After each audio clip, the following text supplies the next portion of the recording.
afternoon, Peter Racy here from Foundation Expo 88 YouTube, and we're starting out this Ric Birch perspective with the model that Ric drafted up of the river stage.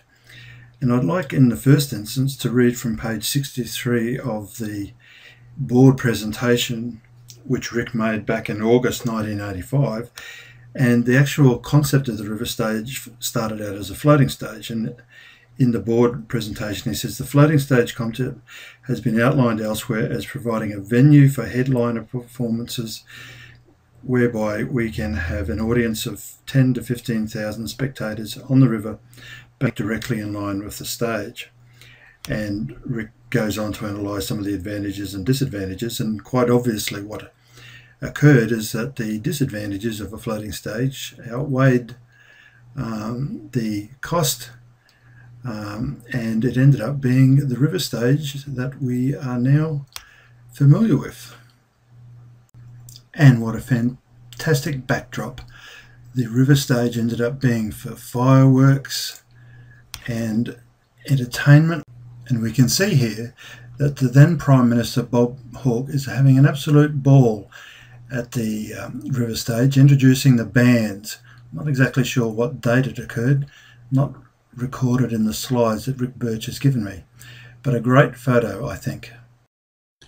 And so, it wasn't only the politicians that loved the river stage, the audience did, and it gave sufficient confidence to the then Sally Ann Atkinson administration to recreate the river stage.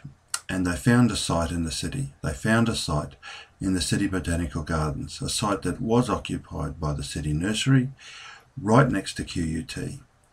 But the site, in effect, was underutilised with its usage as a city nursery. But with the river stage, you then had an asset for the city that contributed to tourism and contributed to the quality of life. And so it was built. And a few years after it was built, the then state government decided to build a pedestrian link, linking the top end of South Bank to the then corner end of the CBD. And after that, the river stage then took on a new life and a new purpose, because it then became part of an entertainment precinct. You've got the South Bank entertainment assets, you've got the river stage, you've then got the Eade Street that's been growing and growing up Albert Street back into the mall. And since the Goodwill Bridge has been built, river stage has come into its own as an asset for the city. And so we move on to the conclusion. So in conclusion, let's just have a look at this absolutely and totally amazing photo. I am just gobsmacked every time I see this photo. I just so love it. Now, we've looked at the board proposal.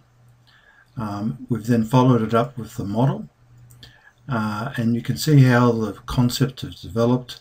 And here we are at the final stage where the river stage is in operation, packed to the rafters with people, and it's functioning.